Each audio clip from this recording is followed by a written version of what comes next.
Hello and happy holidays. This video was originally filmed before Christmas, but life finds a way, and it's not relevant to Christmas, so just go ahead and watch and enjoy some festive vibes in February. Bye. Anyway, welcome back. Welcome to Cooking the Myths Part 2. See here we've got a beautiful plate of offerings, which I'll talk about at the end of this video. I began this recipe with the way that I begin every video, the internet. Luckily, many smarter people before me have delved into the world of ancient recipes. That's one thing that's nice about doing this particular video is that it's, cooking books are very plentiful. It actually wasn't super hard for me to look at recipes, but one thing in particular that I wanted to focus on was not just recipes that people have gleaned from ancient Greece. There's an abundance of those, just people talking about, they love to talk about the feasts that they had and often go into great detail. Well, they go into great detail in certain ways that are helpful and other ways that are not. But they went into great detail about the feasts that they would have as they traveled. So it's not that hard to find recipes. But one thing that is a little bit harder to find is recipes that are also tied to religious aspects, whether that's for a specific festival, whether that's a specific type of offering. And that was what I was focusing on here. I'll list all of my sources below. There are quite a number of books that I was looking at here. Also, as a note, a lot of my recipes come from more of the Hellenistic period when they were much more into writing down recipes, but there are some, all of these have very classical elements. So I also specifically wanted to do a 5-course meal. So we have your appetizers or super salad. You have your main meal, you have your dessert, and you have your drink. And I also specifically included an offering as one of those parts of the meal. I looked for the main course first because pretty much immediately I knew for super salad I was going to go with panspermia. Panspermia is the meal that Theseus had when he returned to Athens. The whole idea was that to honor Apollo, that him and all of the boys that he had rescued, put all of their rations in a pot, which naturally was beans, lots and lots of beans, and they put them all in a pot and cooked them. And this meal is celebrated once a year. Then I got to the hardest one to decide. Basically everything I had decided beforehand except for the main course. You see, a lot of these main courses were not just meat, and I'm not a vegetarian, but the meat that they would choose in some of these recipes are like, just get a lamb's head. If you can't find a lamb's head in the store, go ask your local butcher. Where I am, that's not gonna be a thing. Maybe if I go home to rural PA, Dutchland, Pennsylvania, I know I can find a boar's head down there, but I can't in New England, at least not very easily. This meal was also so expensive. I was also taking a risk because I didn't know how all of the recipes were going to come out, and I was cooking this not just for me, but also for my roommate. So took a very expensive gamble there. And then the other things that I was looking at, some of them were like, have a hyacinth bulb. I don't know if you know this. Hyacinth bulbs are super toxic. Like, they're not going to kill you, but they're going to make you ill. This was apparently a huge thing, and all of these recipes were like, if the hyacinth tastes terrible, just blanch it 500 times, and it removes the bitter taste and cover it with honey. And I was like, I'm not interested in being the modern person to experiment with that meal. I'm not a professional chef. If someone else out there who's more inclined for cooking is willing to try some sort of hyacinth bulb recipes and report back, that'd be great. But that's not gonna be me. I was like, I can't find half of these things. Like, and lamb is also not super common. I only ever really eat lamb for Thanksgiving. and I couldn't really find any lamb. Also, I don't really like lamb.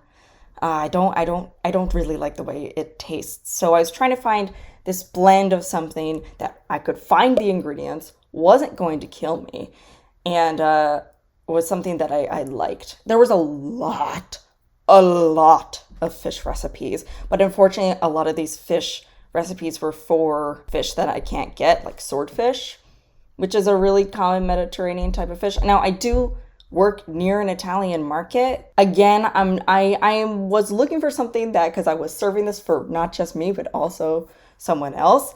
And it was expensive. So like, I wanted to make sure that I was at least going to be palatable here. I wasn't going to go out. I don't really cook fish. I only cook salmon. So I wasn't really going to learn a whole cooking method for this. So what I ended up settling on was quite delicious. I'll talk a bit about that once I get to it, but I ended up settling on yellow gourd and essentially date pesto. Now, of course, I don't have access to Alexandrian yellow gourds, so I did substitute with yellow squash. That was a good equivalent for me, so I went with that. The recipe I looked at for this as a main dish was really small, so I upped it a lot, so it's a lot more squash. Then, for the dessert, I went with honey cakes. Now, I'll have to pester my roommate about where I got this recipe from, because we came up with this for another ritual we did, and I pulled from several different sources. So this honey cake is delicious, first of all, and very easy to make, second of all. So I'm going to be covering that in a little bit. And then for the drink, I just went with wine. And then for the offerings, I went with these Illinois. These are, I'll get there. Definitely offering food, not something I want to just eat all the time. And then I also, I haven't made it yet because I'm going to go out with a bang in this video and make some kaikion. Kaikion, for those who don't know, there's two different versions. There's ones that was generally served for the mysteries, we think, and one that was more like, I almost said fantasy Gatorade. It's not a, well, I guess the Iliad's kind of a fantasy. But yeah, basically ancient Gatorade with a lot more gross ingredients. Now, I love to cook, and I love adding every single kind of spice. We have our own couple unique medieval spice blend, so I love using those. I just throw whatever spices in there. Now, for this, I wanted to be very, very conscious of trying to use only spices that the average Greek household would have had. So that was something that I was really trying to make sure of. Now I'm going to let Shopping Phil tell you a little bit about my shopping trip, which I happened to do in the middle of a nor'easter, and I essentially had to caulk my car and float it along the rivers, aka the roads, just for this. Now, I'm a terrible shopper. It's the ADHD. If I don't go in with the very precise list, I'm going to be circling around. Someone had an appointment somewhere, and this appointment was probably going to take really long. It took me a little bit longer to shop because I kept going around in circles. You'll see. All right. Fell from a few weeks ago. I'm in the middle of a nor'easter, wondering if you're going to be able to get home or have to ford a river. Take it away.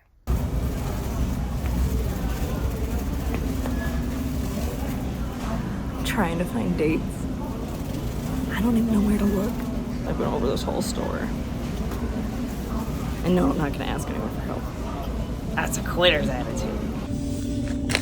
I found it. Dried fruit section. Who knew? But the dried fruit being dried fruit. Hilariously, I have like every spice that they can possibly ask for. Except for asafoetida, which no one has. I think you can only get that at like super specialty stores. It's not gonna happen. Oh, they've got souvlaki. That's a unique spice. Maybe they do have asafoetida. But if not, I'm not pressed. The next thing I'm looking for is pine kernels. I think it's pine nuts. My friend told me that they'd be in like the generic international section. So here we go. I don't even know what they look like. Would you believe me if I said I'm like the world's most inefficient shopper? I've been circling. I'm looking for multiple recipes for this, and I'm only hunting for the one right now, even though I'm gonna have to go back around to places I already places I already were to. Where? What is the correct grammar of that? Anyway, see what I said about inefficient shopping? Yeah, so I'm just gonna have to circle back around. Oh, the beans are here. Actually, maybe I won't have to circle around. I was already in this section though, so don't be too proud of me.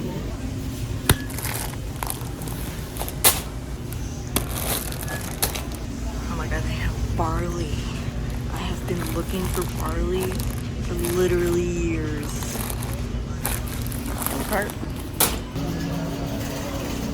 I'm worried that they won't have dried mint. They'll only have mint extract, which I feel like is not the vibe we're going for. I had a mint plant.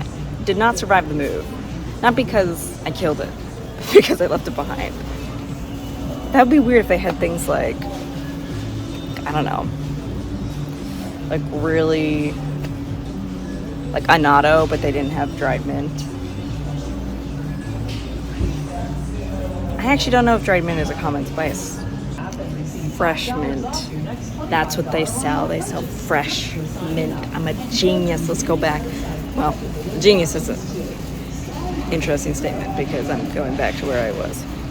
Mint is also a double whammy for one of the recipes because I'm going to be making kaikion, which is a drink, and it usually has pennyroyal, which is in the mint family. But pennyroyal is an abortive fashion, and there's actually growing evidence that it might be toxic. So we're gonna go with mint and not pennyroyal. I found the mint. I'm a genius. I finally found wine.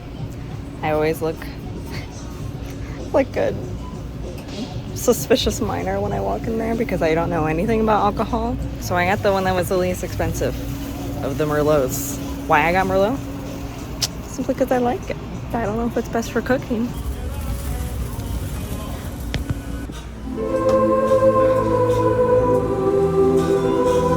Just when I thought I couldn't find them. Open the shelf. Pine nuts. I have a bad feeling that this is going to end up being a little bit more expensive than I wanted.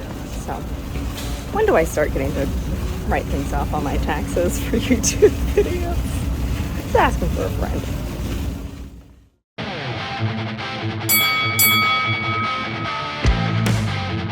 So the first recipe I did was panspermia, which is served at the festival of Pyanepsia. Look like I'm bad. Hellenic polytheist. Anyway, it's like a feast founding day for Athens, oftentimes dedicated to Apollo. I don't really celebrate it because I don't focus on Athens necessarily, and I don't really find most of the rest of the festival that moving for me. So things went awry quite quickly. As you saw in the video, I couldn't find all the types of beans, and I swear I left that store with dried split peas, and I did not come home with them. Did they end up under my car seat? Did I leave them in the basket and sacrifice it to the star market gods? I don't know. I definitely bought it. It made it to the register. So that's just a little bit of split pea money down the drain. And then again, I work near an Italian market, so I could have gotten fava beans, but the market was closed on the day that I was working. And I'm going to be honest, I wasn't about to drag this out another week just so I could go back to that specific market. And I also wasn't going to fight my city's abysmal public transportation just to get 1 cup or even a quarter cup of these beans. It ended up, instead of being like a 4-bean soup, which is what it's supposed to be, it ended up being like a 2-bean soup. So we had chickpeas and lentils. And then I had lots of onions chopped, lots of celery, 1/3 cup of olive oil, and 7 bay leaves, specifically because 7 relates to Apollo. And I had just made some wonderful vegetarian soup stock, so that was in the meal as well.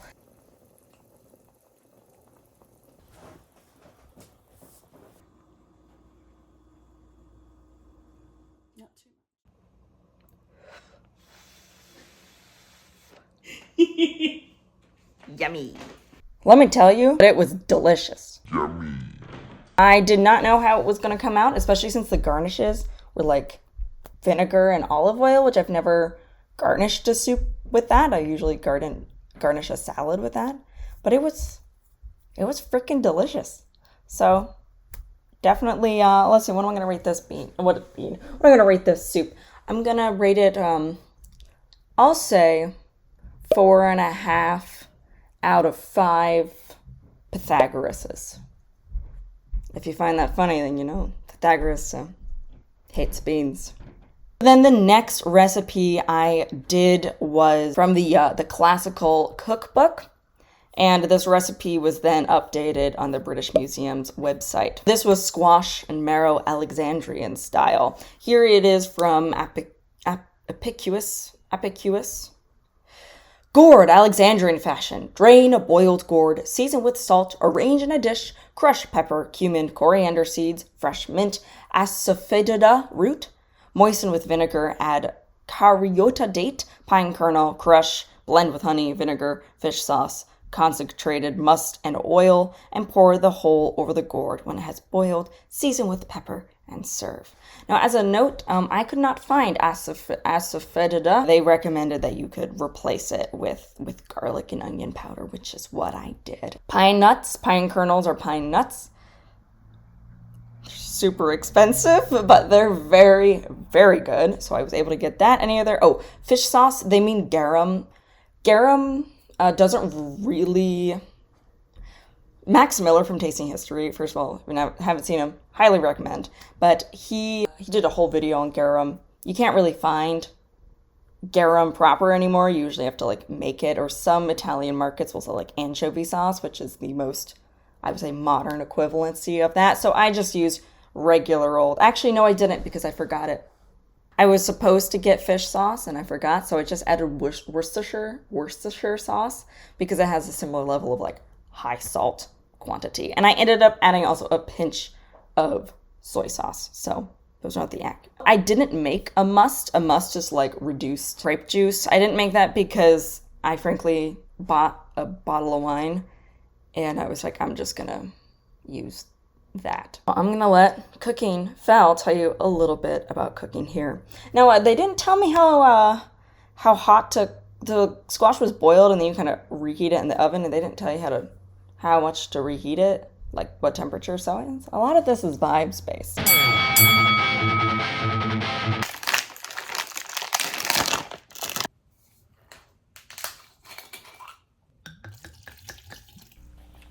First up was making the date sauce and soaking the dates. And this proved to be harder than I thought because dates are kind of difficult to blend up and mash up, but in the end, we got there. And the entire time, I had no idea how this was going to taste, so I was just sort of going with it and going with the vibes.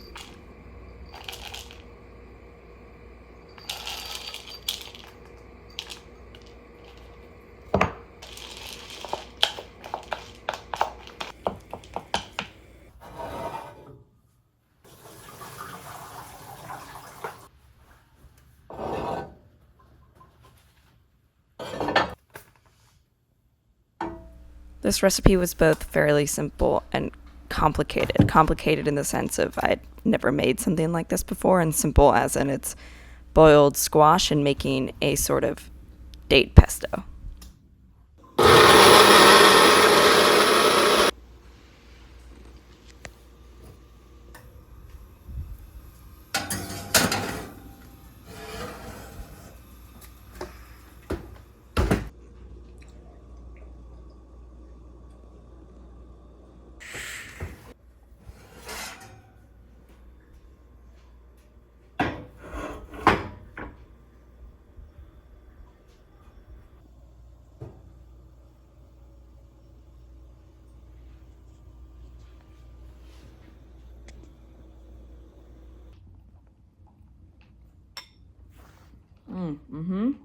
Isn't that nice? Yeah. Yeah.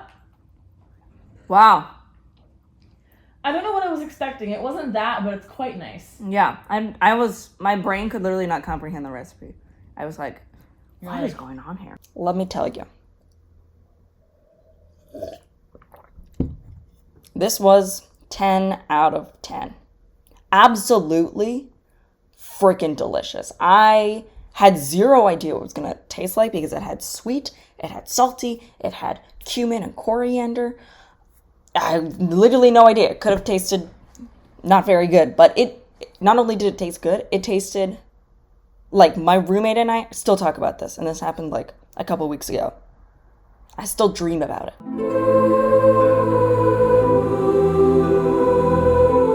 Now, making it was a little bit difficult because the recipe was like, just use a mortar and pestle. I don't know how big they thought my mortar and pestle was, but I ended up having to transfer everything into a blender because I'm not that strong, first of all, and I didn't have this bad boy. And even if I did have this bad boy back then, I don't think those dates were going to be crushed up very easily. I don't have all day like they would have. So, and a very important part of making this meal is in the middle of it. Just go to the ballet.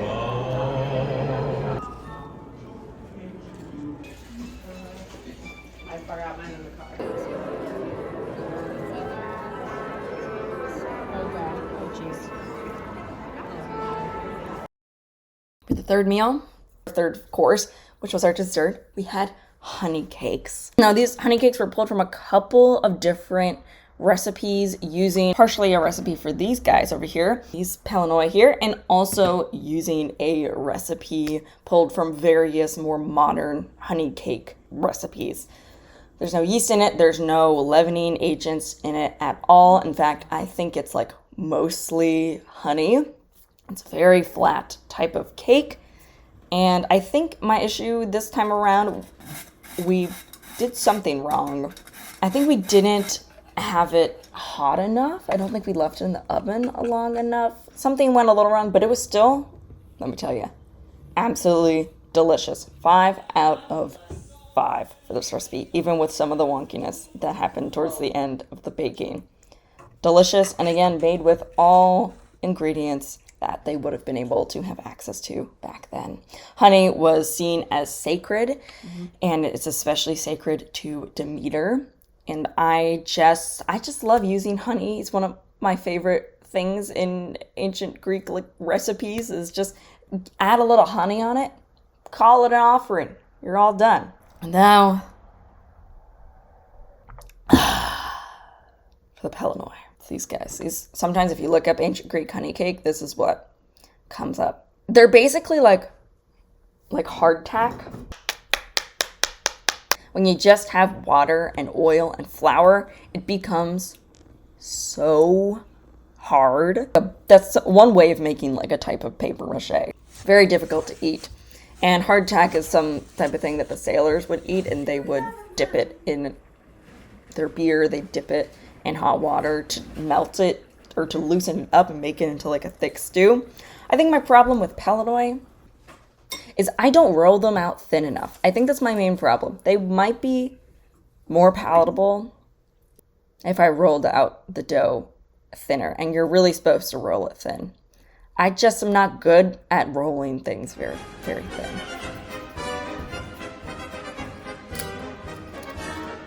Yeah, the dough, delicious. The actual result,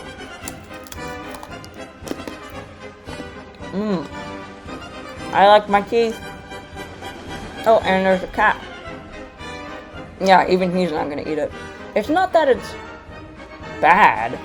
It's just not good. Do you mind? Sir, I'm literally in the middle. Okay, they do the job. I also like using these because I like to compost my offerings, and these compost very nicely.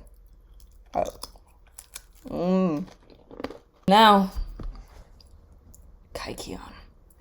Kaikion was a drink consumed during the Eleusinian Mysteries, and was also consumed in the Iliad. It long has myths surrounding it that some part of it was hallucinogenic, and that's what caused the mysteries. However, most of the ingredients in cookin, you have wine, you have barley, you have pennyroyal, and cheese.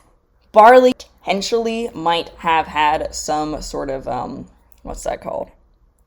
So there's some concern around that, but they wouldn't always have barley in it. Some people have called it the ancient Greek smoothie. I think that's a kind word. I'm gonna go over to the table and make it now. The stove. I'll see you on the other side. Here I have with my barley. The recipe that I'm looking at is like making it for more than one person, but I'm gonna be honest. I'm not gonna I already promised my roommate that I was not gonna subject them to this. I've subjected them to cookin before for ritual purposes, and I'm not gonna do that here today. This one calls for 3/4 cup. That's insane. I didn't cut this very well. Look, got barley everywhere. The corn rigs and the bar.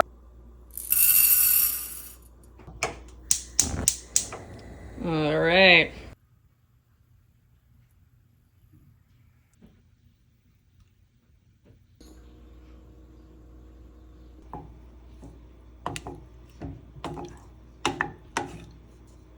Okay, the last thing.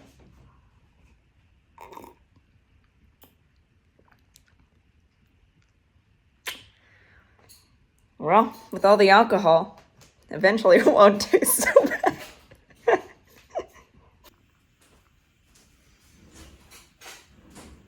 Hello, it's Editing Fell from the future of this video and the very near past as you are watching this here.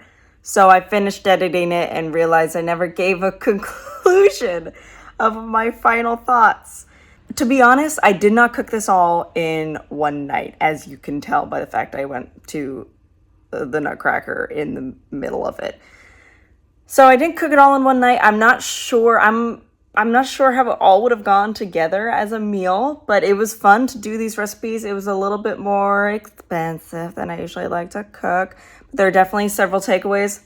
Loved the squash with the date sauce. I probably would have made those portions a lot bigger. And the panspermia was good. I can't believe even up until like just a couple days ago, I thought that I had purchased split peas when I, in fact, had not purchased split peas. So I'd like to try it again with the actual proper beans in it, but it was still delicious either way. Honey cakes, I still need to figure out what went wrong with the honey cakes because this, they're kind of weird and which sometimes they're hit or miss. They were tasted good. They just kind of looked weird. The Pelanoi, again, I feel like I just need to roll them thinner and maybe that will make them a little bit more like communion wafers where they're not good, but they're not something that you're going to literally chew on and break your teeth. Cookin, it's a ritual drink. That's pretty much all there is to it. Yeah, so let me know what you thought in the comments. Is there any meal that you're going to try? Have you tried making ancient Greek recipes before? And thanks so much for your patience. This video was a blast to make, but it took me forever. And I look forward to seeing y'all in the next one. And now it's time for my patrons. Shout out to $5 and up tier Annie Nagel, Grumpy Grandpa, Akeda Hakubi, Tanith, A Little Bay Leaf, A Narco Witch, Brooke Smoody, Charles Schneider, Ember Kelly, and Tiny Atlas.